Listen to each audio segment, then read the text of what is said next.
and welcome to the UWSA 2026 General Elections All Candidates Debate for the position of Vice President Student Life. My name is Ghallia Hashem, and I have the honor of serving as your Chief Returning Officer for this election season. The purpose of tonight's debate is to give candidates the opportunity to present their platforms, explain their priorities, and engage in key issues facing students at the University of Windsor. A reminder to all candidates and attendees that this debate is being conducted in accordance with the UWSA elections policy. Civility, respect, and professionalism are expected at all times. This debate is being recorded and is also being live streamed, hello everyone, and will be posted onto UWSA platforms. Each candidate will now have 1 minute to deliver their opening statements. A 15-second warning will be issued before time expires. Once time is up, candidates must conclude their remarks. We will begin with opening statements. Evan, you may begin.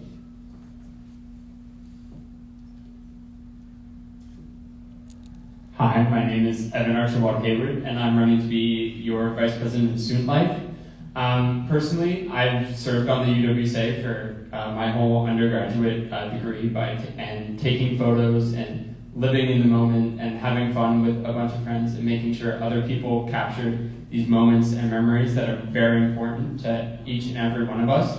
So I want to make sure throughout my time as VPSL, create these fun memories and create something that seems like a community and make a community for everyone. With this, I want to also make sure that with club events, make sure that maybe there's something at the start of every week, as I feel like clubs now don't see as much, like you don't see everything because it's not in one specific place. Thank you. Thank you, Evan. Yara, you may now begin. Good afternoon, everyone. My name is Yara Agusini, and I'm running for Vice President Student Life. I am running for this position because I believe this role requires more than good intentions. It requires preparation. My platform is built on 3 pillars: prepared leadership, real representation, and student life that reflects you. Prepared leadership means understanding how this office works: budgeting, coordination with departments, risk management, event logistics, and being ready to operate within those systems for day one. Real representation means creating consistent, structured opportunities for students across all faculties, commuters, international students, and working students, to shape programming in ways that actually translate to action. And student life that reflects you, that means that even events and initiatives that aren't generic, but intentional. Programming that mirrors diversity, ambition, and reality of our student body. I'm not here to overpromise. I'm here to execute thoughtfully. Your time is up. Thank you. Thank you, Yara. Patrick, you may now begin. Hi everyone, my name is Patrick Weatherspoon, and I'm running to be your next Vice President Student Life. I believe campus should feel more than just academic. It should feel connected, energetic, and welcoming. My mission is to make intentional programming, meaningful collaboration, and inclusive campus culture. I'm ready to build a student life experience that students are ready to be part of. Thank you. Thank you, Patrick. We will now move on to the rapid fire round. This round consists of yes or no questions. Candidates will indicate their responses using the papers available to them. If you agree with the statement, please hold up yes. If you disagree with the statement, please hold up no. No explanations or rebuttals are permitted during this portion of the debate.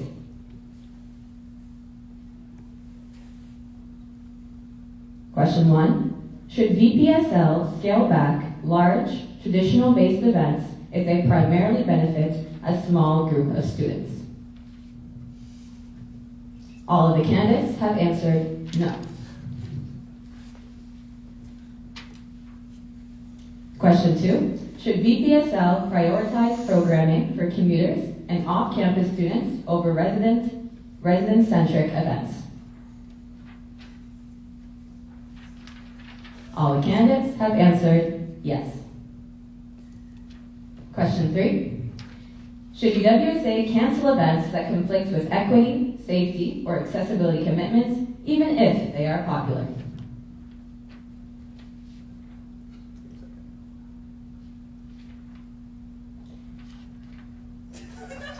All the candidates have answered yes. As a reminder, try not to influence anyone else's answer. Put up yours, and then we move on. Question 4. Should VPSL support shifting funds from entertainment to wellness and support programming when students are under financial strain? 2 candidates have answered yes, Yara and Evan, and Patrick has answered no. On to question 5. Should VPSL require accessibility and equity checks before approving major events? All candidates have answered yes. For question 6, should VPSL support alcohol-free alternatives even if attendance drops?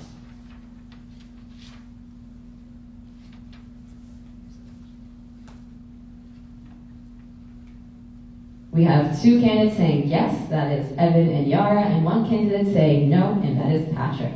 On to question 7. Should VPSL reduce spending on high-cost events if they are not accessible to most students? In 3, 2, 1, put up your answers. We have 2 candidates saying yes, Yara and Evan, and 1 candidate saying no, Patrick. On to question 8. Should VPSL prioritize fewer, higher quality events over many low-impact ones? In 3, 2, 1, put up your answers, please. And all candidates have answered yes. On to question 9. Should VPSL defer or cancel programming if the VPFO determines it conflicts with UWSA's fiduciary duty? In 3, 2, 1, put up your answers. We have all the candidates saying no. And question 10. Should VPSL redesign student life programming to reflect the realities of OSAP cuts and rising costs of living, even if that means fewer large-scale events? In 3, 2, 1, put up your answers, and we have 2 candidates saying yes, that is Yara and Evan, and 1 candidate saying no, that is Patrick. And that concludes our rapid fire round.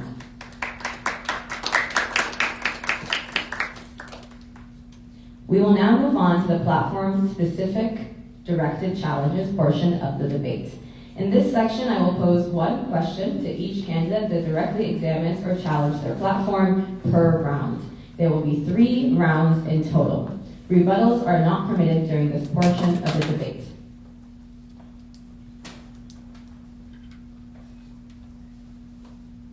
We are going to start with Evan.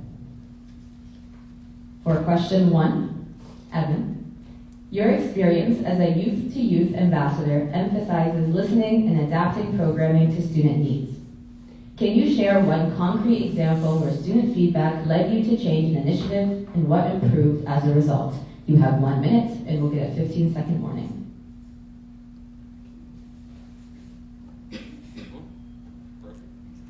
That's okay.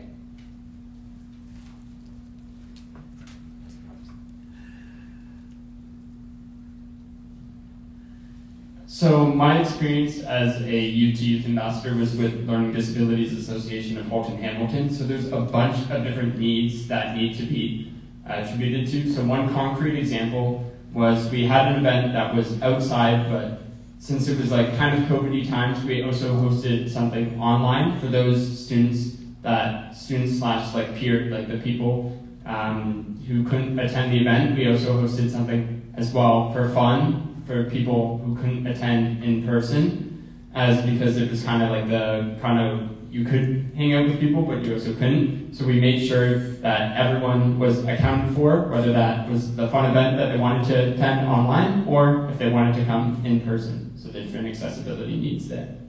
Thank you. Thank you, Evan. Yara, onto your platform-specific question. You are involved in a large number of clubs and have organized large-scale events across different communities. What is 1 example where you changed an event or initiative to make it more accessible or inclusive? And what impact did that change have on student engagement?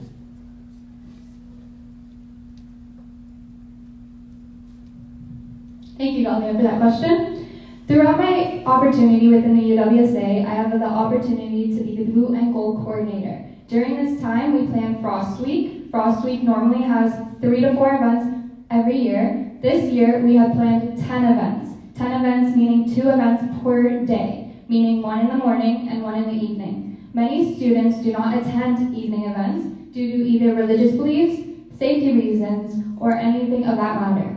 Bringing daytime events allows students to come and enjoy time on campus and have an opportunity to be able to de-stress on campus and have an enjoyable time with their friends. This also creates a safe environment for students where they can enjoy having a fun and enjoyable and memorable time on campus. This has created a way that students have the opportunity to just go to school and come and enjoy a fun event. And same with the night events, if students want to come out. Your time is up, thank you. Thank you. On to Patrick. With your background in public relations and student outreach, what is one example where improved communication directly increased participation in an event or initiative, and how would you scale that approach across UWSA programming? With my recent event with Dr. Jones at this Chip and Chat event, they were just doing poster day-to-days on the ground through our on campus, and I brought the idea to do more promotional videos on social media, Instagram, and other social media outlets, and that really made a big impact on our numbers on the day of the event. And just having that give people more visual of what's to come and what we offer. Thank you. Thank you, Patrick. And that concludes round 1. On to round 2. We are going again to Evan. Your platform focuses heavily on improving communication about events and continuing existing initiatives. If communication improves but engagement does not, what substantive changes to programming would you make beyond better promotion? Personally, at least for me, I would kind of do what we did and do a daytime and evening like at different times so that more people can possibly attend the said events, as I believe that that things should happen for all students and not just be at a certain time, so then it takes people longer, or if they have to commute to a campus, they have to make sure that it's accessible for everyone by making sure that it's at different times. And I feel like if we make it at different times in terms of different events that people can go to, then this will improve turnout and engagement. Thank you. Thank you. Yara, on to your second question. Your platform emphasizes accessible, low-barrier wellness initiatives and inclusive programming. How would you redesign student life programming if student turnout remains low for non-party events, even after consultation? What would you change if inclusion does not automatically lead to engagement?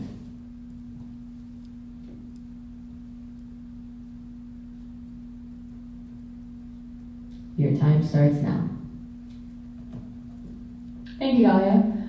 First off, I would bring out more ideas to students, seeing where they want to have more funner events, what they think that needs to be brought to campus, and what ideas and events that they would like to see. Based on that, I would try to bring that to campus, see if we can involve that into Frost Week, Welcome Week, or any larger scale of student initiatives. Not all initiatives need to be larger scales. We can have minor events, smaller for students, where they can just come and chit-chat for a little bit, like a hot chocolate event. So anything of that matter, it doesn't always have to be something where it's always just big and parties and fun. It can always be something where it's just, let's just sit down, let's just have a fun little mingle, let's just enjoy getting to know each other. So that's something that student life does bring, and student life should be the opportunity where students get to meet each other and make new friends on campus. Thank you. Thank you, Yara. Patrick, on to your second question. Your platform includes affordability measures like advocating for a more affordable summer bus pass. Beyond one policy win, how would you structurally change student life programming so it is accessible to commuters and working students year-round? I would advocate for the summer bus pass, as I said, and because most of the events go already pretty late, and if you're running if the event's at 5:30, 9:30, that means you're going to have to catch that 10:02 bus, and now you're getting home at 11 when you live 35 minutes away from campus. So I think I'd add that to that as well, and making sure going on, instead of just social media postings and QR codes, go on throughout COD and ask students, like, do you take the bus? Because the people that make decisions they don't ride the bus, they're not on the bus at those hours, and those cold hours, especially in the winter. So getting the people's voice out there and being that pillar for that. Thank you, Patrick. That concludes round 2. On to round 3. Evan, back to you. You have emphasized creating memorable, fun experiences like parties and social events. How would you redesign student life if data shows many students are disengaging from party-centered programming? What would you deprioritize to make room for alternatives?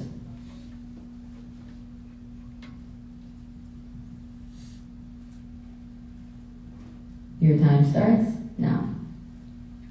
I would kind of make sure that it's important that we get more student engagement in things, and so basically seeing where the students are at and seeing what kind of things that they want, as I feel like that's important, and kind of like deprioritizing the kind of like the parties and stuff if they want more of like a hot chocolate, or if they kind of want something else instead of a party, talking to more of the students and seeing what they want if the party programming isn't really working for them, as I feel like there's a bunch of different cool and fun, unique ideas that students have that they can spread and share, and then we can dial back the party programming if that's what the students want. Thank you.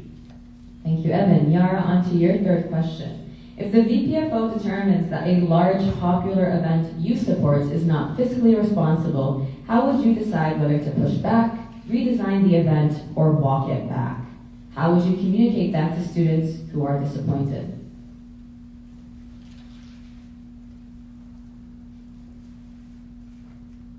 Your time starts now. Thank you, Ghallia. First off, for the students who are disappointed, I would talk to them personally. I would tell them that there are multiple events that you can look forward to throughout the year. There's not just the large-scale events, and that there's so many opportunities where you can have fun on campus. In regards to large-scale events that the VPFO does not seem that are fiscally responsible, we would try to mediate that. We would see where we can do the event in a different location, if we can do it in a smaller setting, if we can do it in a more so simpler way. So it doesn't always have to be something where it's big lights, big drama, big action, big all of that stuff. It can be something simpler, and it can be something more fun where students can still have an enjoyable time. So I try to work with the VPFO to see if we can make room to still do the event, but also try to make it where it's feasible. Thank you. Thank you. That now concludes this section of the debate. Thank you, candidates. Oh, Patrick? Oh, sorry. Oh my gosh, Patrick. I skipped over the timeline. Y'all, I'm so sorry. Patrick, go ahead. Your question is, VPSL must deliver programming on tight timelines, coordinate volunteers, and manage logistical failures when things go wrong. Can you describe a time an event or initiative you were involved in failed or went off track, and what you learned that would change how you run student life at the executive level?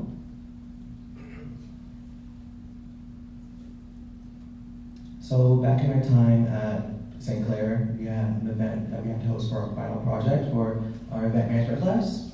And the event was, we had to find a fundraiser for a local nonprofit. And once I doing that event, things didn't go as planned. The catering wasn't there on time, and the people that were supposed to show up on time didn't show up. So me and my group had to compromise and assess the situation, and then based on what was most important in that scenario. And from that, we managed to get things done and had a great event after all. Thank you. Thank you, Patrick, and I'm so sorry again. No worries. We're now, thank you, candidates. We're going to now move on to the global questions. I'm going to ask 3 broad questions relevant to the role of VPSL. Each candidate will have 1 minute to respond to each question. Again, rebuttals are not permitted during this portion of the debate. Question 1. Recent trends show that many students are less interested in traditional nightclub or party-centered student life. How would you use data and student feedback to redesign UWSA programming so it reflects what students actually want today and not what student life used to look like? We're going to start with Evan. Okay, so I know, as it says, it's not centered fully on nightlife and party-centric anymore. So I kind of want to, hopefully, as VPSL, continue and plant like feedback through like forms, like QR codes, but also going and talk to the people face to face, as I believe I like to be a very personal person and talk to them and gather feedback, gather these creative ideas, and do things more in like the morning and afternoon to try to schedule around just in general and have more smaller events and things like that throughout. And so then it isn't just one party, it's a bunch of different smaller events that everyone can attend to that they give feedback for. Thank you, Evan. Yara? Thank you, Ghallia. So first off, I would bring in more social events on campus. Moving on from that, I would talk to students in regards to surveys, social media platforms, and mediating that by having students who volunteer. So like the Blue and Gold Pack, I would have them show that these events are fun and we can create more ways that are just partying. So we can create themes, have designated different spots, so like downstairs in the commons, or we could do it at a club, or we could do it somewhere that's downtown in Windsor. So it doesn't just have to be at a club, it doesn't just have to be nightlife purely. We can do daytime festivals, which is a part of one of my missions. I want students to be able to have fun during the day, which includes activities, food trucks, and also live performers within the day. Thank you. Thank you, Yara. Patrick? I would hear what the student body has to say, and I'd come to a middle point, a good compromise between the both of nightlife and on-campus events, because it's a good, like, me personally, I love to go party, but I also like to be on campus, do a little matcha sit down, do a craft, you know, it's a good balance to have. So I hear what they have to say, and I apply those set voices to the programming. Thank you so much. For the second question, we're going to start with Yara. Student life is more than events and parties. What non-event-based initiatives would you prioritize to improve students' sense of belonging, well-being, and connection on campus, and how would you measure whether those initiatives are actually working? Thank you, Ghallia. So based on my platform, I have brought in a bunch of new ideas and new missions. This includes Varsity vs. You, where students can verse varsity athletes, and we can raise money for student clubs and student varsity teams, as well as charities. My other mission is the Daytime Festival during Welcome Week, where we can have a daytime festival, like I previously said, where there's activities, vendors, live performers. Another initiative is the International Vendor Fair, where we have international vendors come in and showcase their country and what they have to bring and what they have to sell. Another event I have is Hollow Week. So we have Welcome Week, we have Frost Week, but we don't have anything in between. And I think that would be a great opportunity for students to de-stress on campus and off campus while there are midterms right around the corner. Another event I have is the closing the barrier between residents and the University of Windsor Students Alliance. So creating more events where it's structured and based where students can feel like they can come out of their dorm. So I use this and take experience with this and make sure that those events are structured properly. Your time is up. Thank you. Patrick, on to you. I would get down with the student body, brainstorm events, and see what they would really want to see on campus. And then I do a census and ask people what they'd like to hear and see, and based on that information, I would implement that accordingly. Thank you so much. And Evan.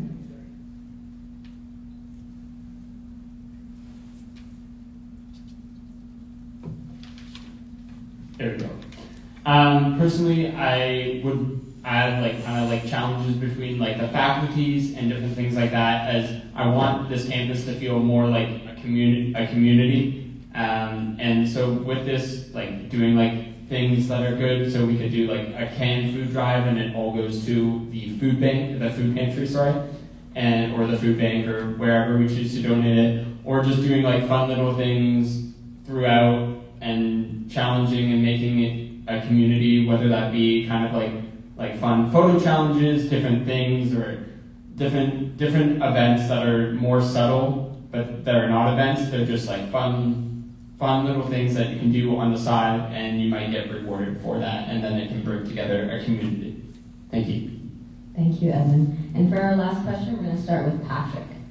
With financial pressures on students and limits on how ancillary fees can be used, how would you sustain meaningful student life programming while being fiscally responsible, and what role should alternative funding or fundraising play in expanding what VPSL can offer?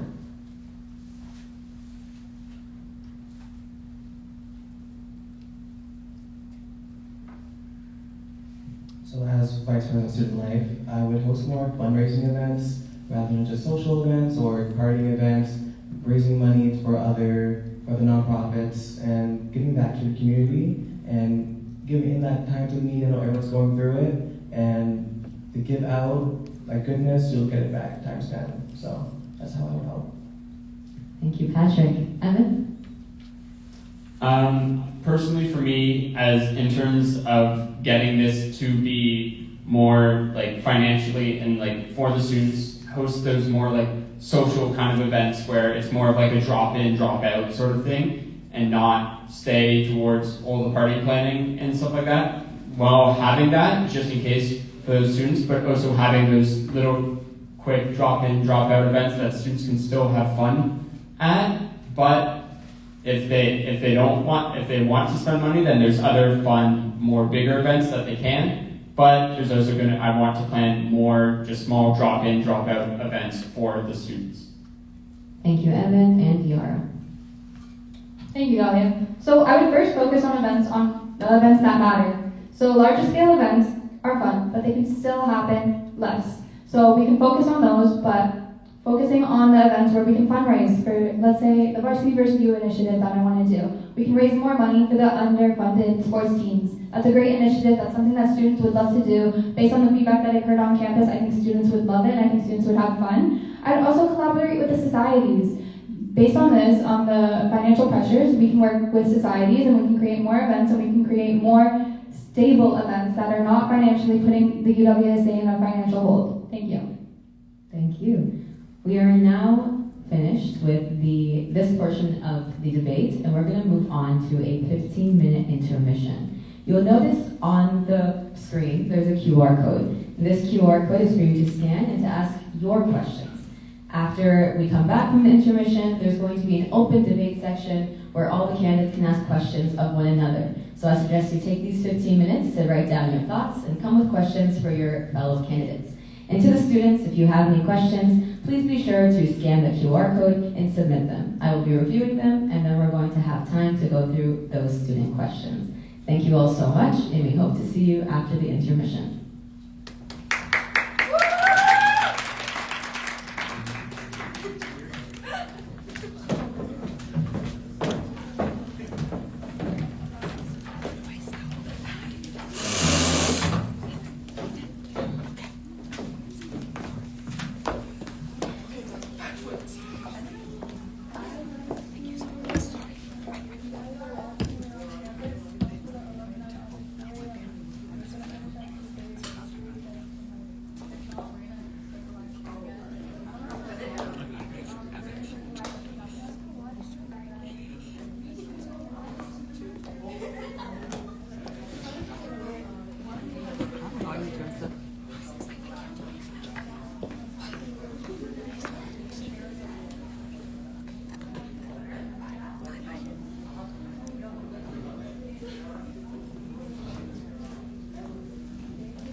Oh.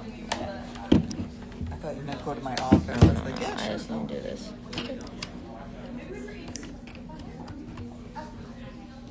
There we go. Sit in front of the camera.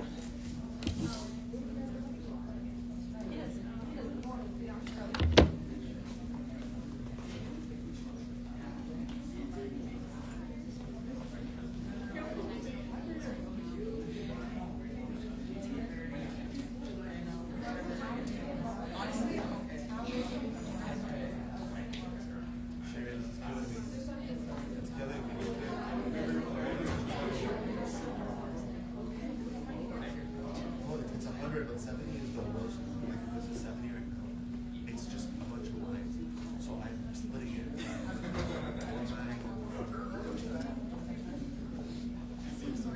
Now I know why every executive in the last line is just give it up.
Is this live?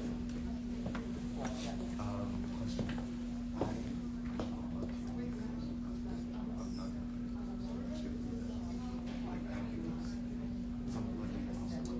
But I think what you're saying.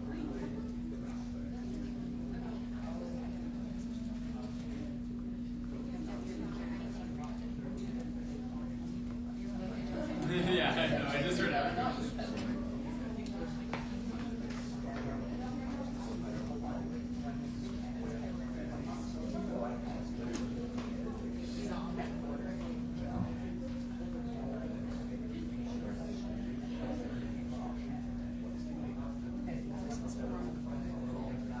So I took this recently. So I like to spend and then I say one thing. It talks about the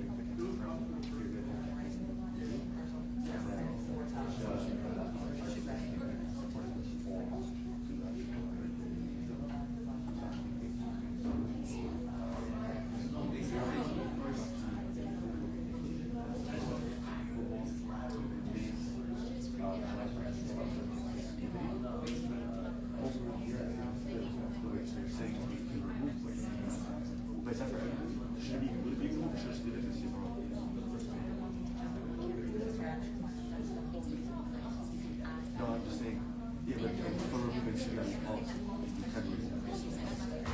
I just saying when the manner prescribed.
Candidates, we will be starting in 3 minutes. Candidates, we will be starting in 3 minutes.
One-minute warning for candidates, please make your way back up to the stage. 1 minute warning for candidates, please make your way back up to the stage.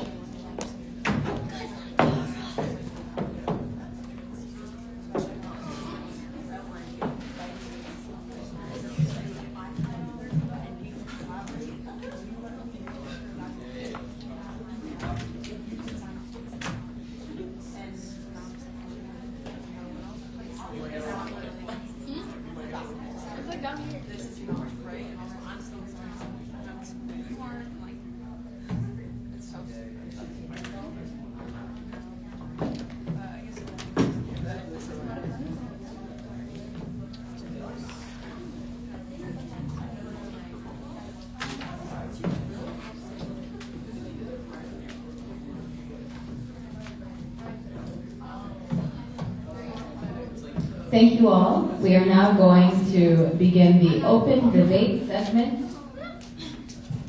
In this portion of the debate, candidates may pose questions to one another through the moderator. Each candidate may exercise one rebuttal per question. To request a rebuttal, please raise your hand immediately after a statement you wish to challenge. Once recognized, the main speaker's time will be paused and the rebutting candidate will have up to 30 seconds to respond. The original speaker will then have up to 30 seconds to reply. The rebuttals must remain respectful and directed through the moderator, myself. All timing and recognition decisions are final. I'm going to give you a moment just to finish writing down your notes.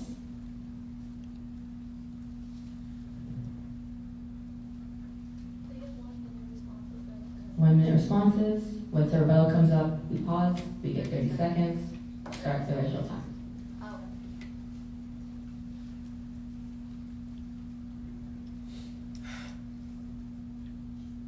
You may begin now. Whoever wants to ask the first question, please put your hand up.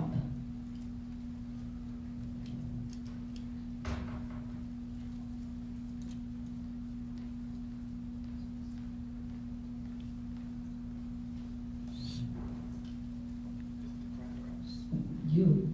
You're asking one another. Yara, go ahead.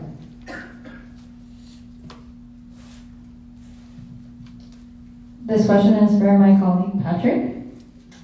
You talk about visibility several times in your campaign. Could you elaborate on this, specifically while hosting events while Bill 33 is subject to happening?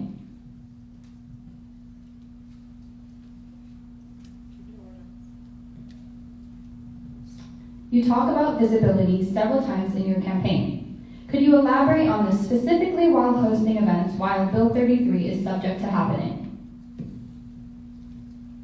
For visibility Mostly I think of people that take public transit and how that times affect them and how there's like when event times isn't really accessible for those people that take those times. I come home late and Yara's rebuttal has been recognized. You have 30 seconds. For this rebuttal, my point is visibility in regards to events, not transportation. Could you please elaborate more? Patrick, you have 30 seconds to respond to the rebuttal, and then you have your original time to answer the question. how would they get there? That's why I said public transportation, because not everyone has access to a car. A lot of people take car, drive here to school, but me as a commuter, I advocate for them, for the lesser voice, because I know people in those rooms that make those decisions, none of them take the bus, so I'd love to be that voice for them. So that's how, that's why I say visibility. I'm talking making them visible and make sure they are heard. Thank you. Thank you, Patrick. Do any other candidates have questions of the other candidates? Just open for both candidates. What are some ways that you guys reach out to our diverse student groups, such as Pride, Black Student Starter Lounge, and public transit users? Yara, you may respond first. Could you repeat the question fully, please? Of course. What are some ways that you guys reach out to our diverse student groups, such as Pride, Black Student Starter Lounge, and public transit users? Well, first, I would speak to the service coordinators. So we have our Pride service coordinator, and I would directly talk to them, and I would see how we can effectively talk to the students and see how we can gather surveys, how we can see how students, what they want to see, what they want to do, what they want to see on campus. So seeing that first by talking to the Pride Center service coordinator, we can work together and see how we can effectively make the campus a more equitable and diverse place for students. Patrick's rebuttal has been recognized. Is there an outreach for the commuters, for public transit users? All students have opportunities to share their opinion, whether that be through surveys, whether that be through talking directly to an executive, a board member, or anything of that matter, or if they share it word of mouth. I would love to hear what students have to say, and I would love to talk to students more about any way that we can improve their campus experience, especially for the students with a diverse background. Thank you. Evan, you may now answer the original question. Can you repeat the question just one more time? Sorry. No worries at all. What are some ways to reach out to our diverse student groups, such as Pride, Black students, and public transit users? So kind of like what Yara was saying, reaching out to the different service centers and getting a grasp on those things, as they're usually done by the summer. And so then we can think of programming as well as continue the relationship year round to talk to all of these people, as well as continuing the kind of what has been brought back a couple of times is the what's your beef boxes, and pretty much now it's back. What's your beef boxes, and so then that could be the complaints and also things about public transport, and also making those programmings for the daytime, and so then commuters can make sure that not everything relies on their evening kind of programming, so that they can catch the bus. Thank you so much, Evan. Yara, do you have other questions to pose to candidates? This question is for Patrick again. So you talk about the summer bus pass and making it more affordable for students. Considering that you are a VPSL candidate, could you please elaborate on how you would work to create a more cheaper and affordable summer bus pass when the scope for that is preferably towards VP Finance and VP Advocacy as well as the President? As being someone in those rooms, I know it doesn't directly fall under our job description, but being that advocate for that said issue, because I know it's not of importance to others because it doesn't affect them, but having that at least someone advocate for that, being in those spaces and talking about it as saying it is an issue, because from going from $80 to $250 is a big jump and is not feasible, especially in this climate. So that's why I said that for those groups. Thank you. Yara? Another question for my colleague Patrick. You talk about the multicultural festival that you would like to bring. Could you please talk about more initiatives other than the summer bus pass and other than the multicultural festival that you would like to bring as a VPSL candidate? Before implementing any programming, I would definitely reach out to the student body and brainstorm to see what they'd like to see on campus, and then with that information, I would implement said programming. Thank you. Yara, you have another question or a rebuttal? Rebuttal. So could you specifically just outline any ideas rather than just surveying?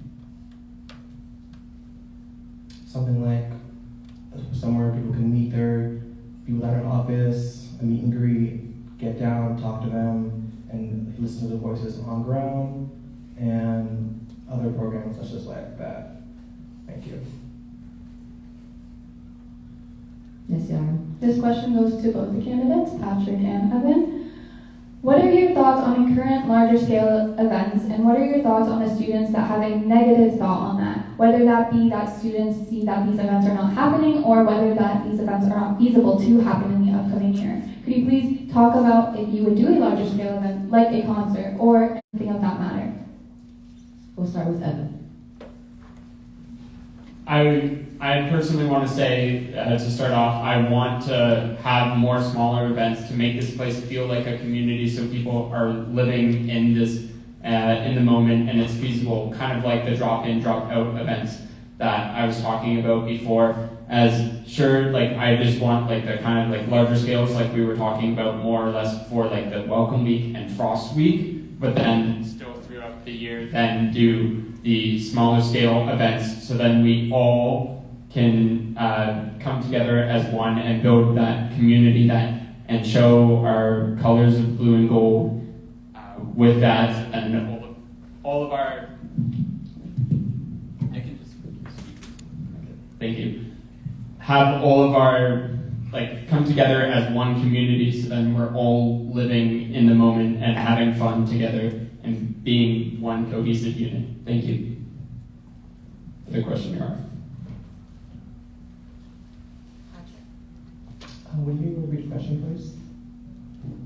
In regards to larger scale events like the concert and anything that is the large scale event, students feel disappointed that there aren't those large scale events like concerts, especially due to the UWSA. How would you approach that, and how would you make more larger scale events, or what would you do in replacement of that rather than just sit and chat events? Shade. I would definitely have the Welcome Week. Those campus events are one of the largest revenue building for the UWSA. Those are a big hit. Those always have a great turnout. So I would definitely see how those could be reformed to see even better outcomes for the student body. And besides big events, I would definitely implement little smaller events so people still have that interpersonal connection on campus rather than big events. Thank you, candidates. This ends the open debate segment of the debate. We are now going to move on to the audience Q&A. For the first question, it will be posed to all candidates. The first one is, during the yes or no section, every candidate put up their yes sign to they will fight against the VPFO if the VPFO says an event is not financially responsible. Can you please elaborate on why you decided to put up no, even though it was fiscally not responsible and it is your fiduciary duty to ensure that the UWSA remains a operating corporation? You can have 10 seconds to rate.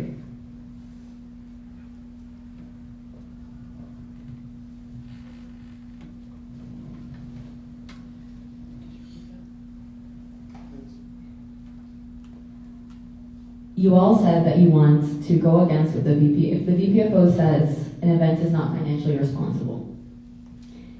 You all said that you would go against the VPFO's advice and you would host the event regardless. Expand on why you would do that, even if it goes against your fiduciary duty as an officer. Evan will be beginning.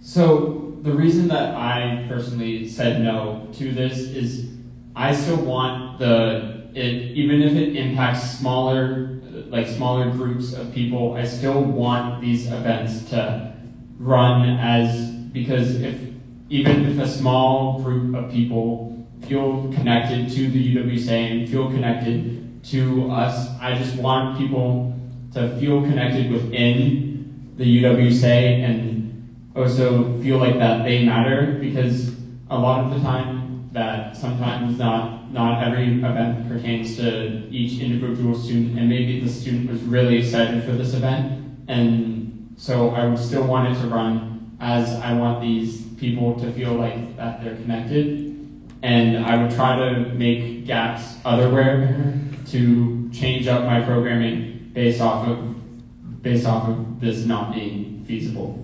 Thank you. Yara?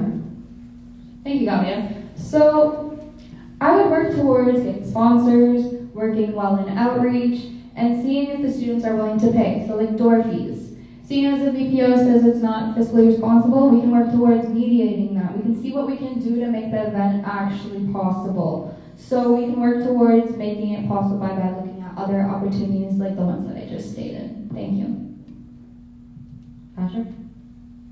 I would definitely come to a compromise, quantity over quality, but I wouldn't want to silence those other voices and give them a platform to voice their concerns, and then from there, I could go make sure that they're properly heard. Thank you. So the next audience question, there is a question of programming that you can integrate into your role that is not event-focused. So far, all of your answers have been event-focused. What do you feel as part of student life you can do to enhance a student's experience without events?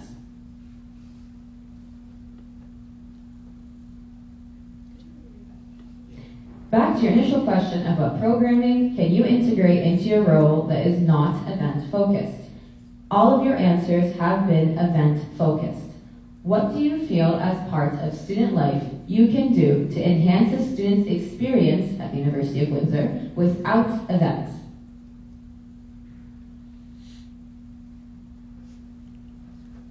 Yours, sister.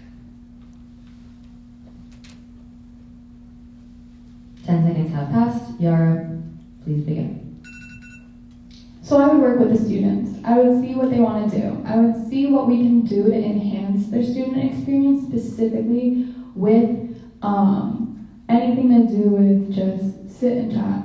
If you can come to my office, you can talk. If you come and learn more about what the UWSA has to offer, we can make your student experience a well and deserving opportunity for you. Thank you. Patrick?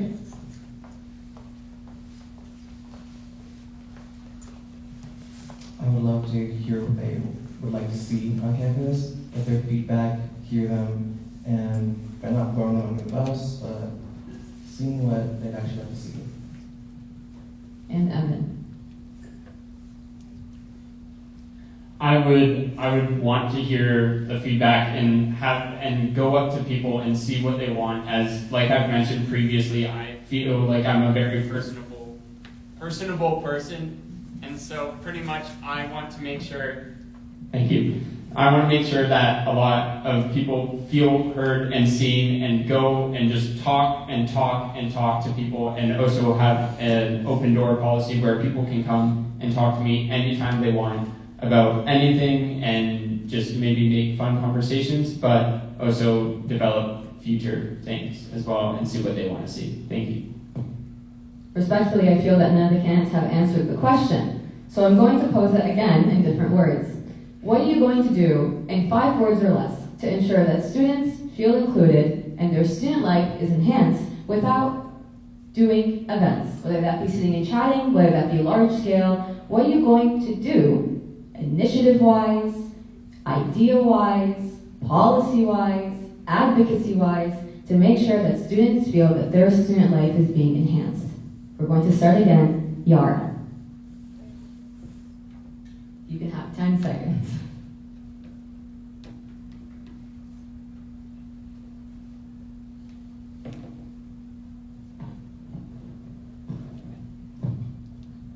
I would work with the resident students initially. That would be one of my first steps.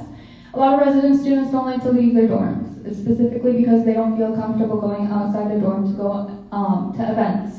So working with this, we would see what we can do. We would see what initiatives we can do. We would see how they feel comfortable on campus.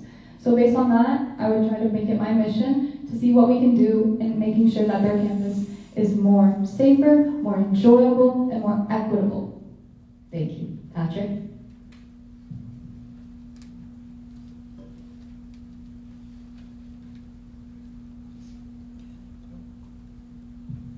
By creating interpersonal connections, talking to them on ground, and rather just being a VP, being a person that they can talk to, and someone that they can come to whenever they need, to express an issue or concern. I can be that light for them.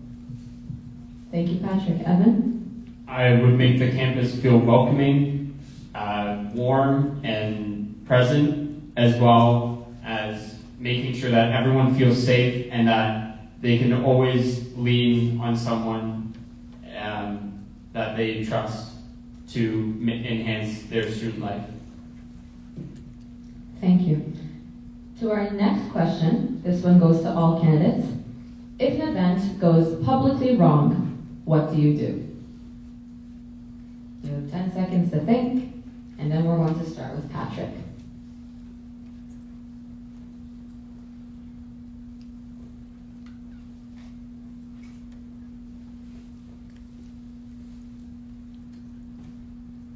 Patrick, your time begins now.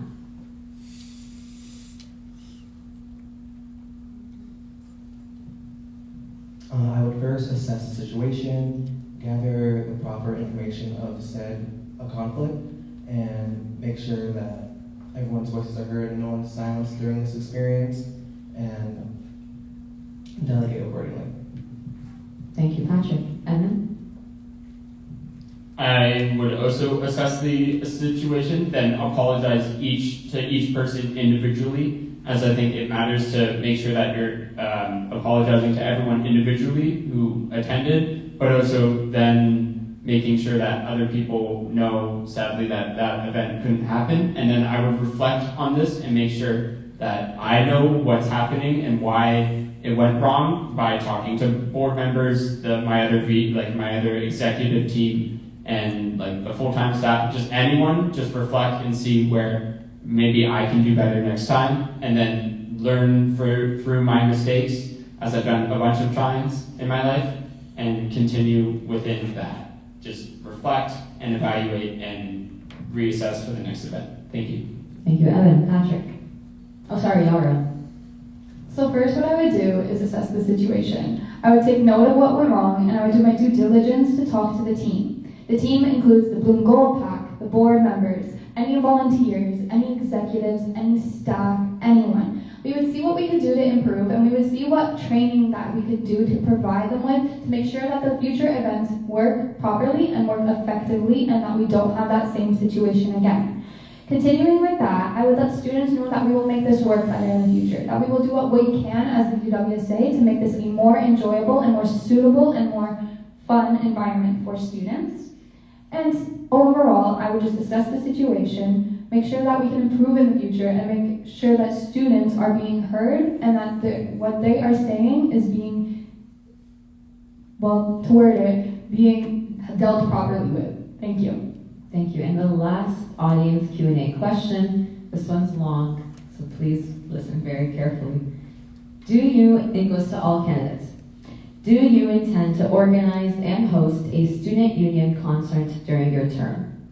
If so, how do you view the potential repercussions of allocating significant student fee funding toward a concert that may only directly benefit a portion of the student body, particularly in light of Bill 33 and increased government scrutiny on student union spending? You all have 10 seconds and then we will begin with Edmund.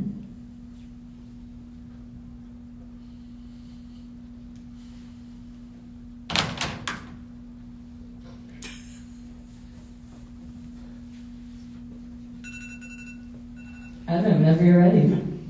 So, in light of Bill 33, I would love to host a concert, but I feel that it is probably not the best right now, at least for our climate, in terms of all of this, as I would rather focus on building this community of being what it means to be a Lancer. As I feel like within this, if we build the small events and just have people live in that moment, that people will be more thankful that they had other fun, smaller experiences where they build those connections with their peers and with their peers and others to just have those smaller events. And that's what matters more, is building those connections, for me at least. So carpe diem, live in that moment, have fun. Yara, whenever you're ready. Okay, so I would work with the money that we have, starting off with that. So, like I said previously, we could work on the sponsorships, we can work on getting any other fees that we can get into this, so charging students more or charging students even less if it becomes a larger or a smaller scale event. I would create more opportunities before the concert, so like a festival kind of idea, so it attracts more students and it can have more fun before just the concert and just before the night. So there's two opportunities for students. We can also raise more money so we don't have to be financially constrained. Bill 33 is unfortunate. So as VPSL, if elected, I would continue to advocate for the students based on that, and I would continue to make sure that we are diligently doing what we need to do to make sure that we can make sure what events can be done, and what events can't be done are taken into reconsideration. Thank you. Patrick, whenever you're ready.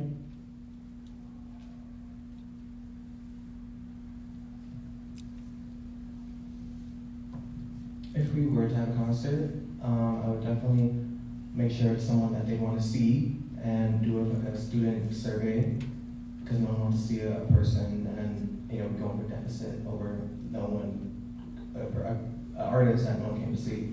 But other than that, I would allocate other ways to fund better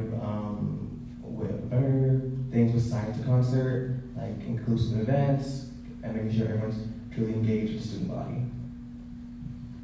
Thank you, Patrick.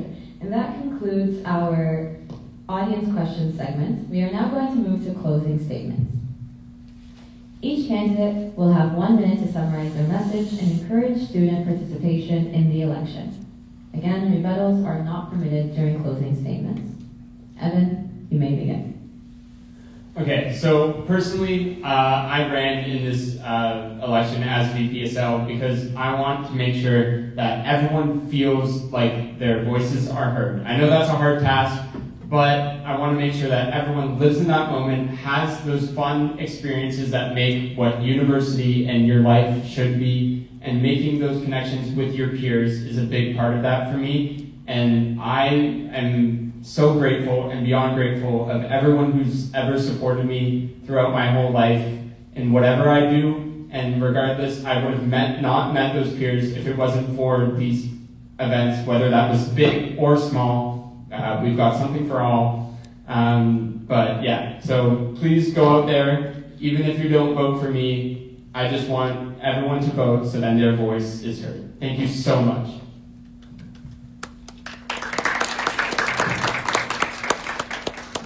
Yara, whenever you're ready. This role is about responsibility. It's about understanding what the VPSL can realistically influence and using that authority well. Prepared leadership means showing up informed. Real representation means preparing, listening, and following through. Student life that reflects you means building programming that feels intentional, inclusive, and coordinated, not just energetic.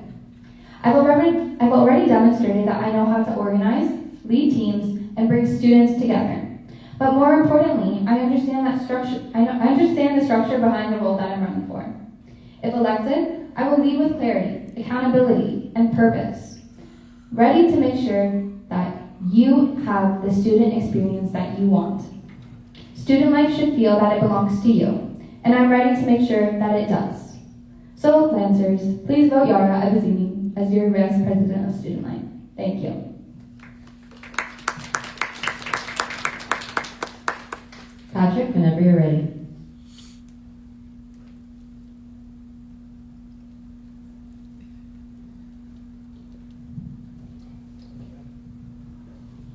Besides programming, besides events, I love meeting new people, I love seeing new faces, names, and that's one of the most exciting things to be able to have this position. And I'm excited to see how the selection turns out, and regardless of everyone, because everyone seems pretty qualified, it will be an experience, a great one, and I'm excited to see it happen. Thank you guys.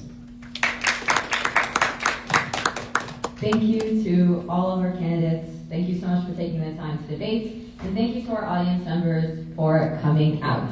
A reminder to all students that voting will take place during the official voting period, March 2nd to March 4th.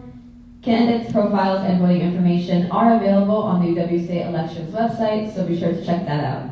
Your voice matters. Your vote is how you shape the future of student leadership at the University of Windsor. And that concludes the Vice President Student Life Debate. Thank you so much.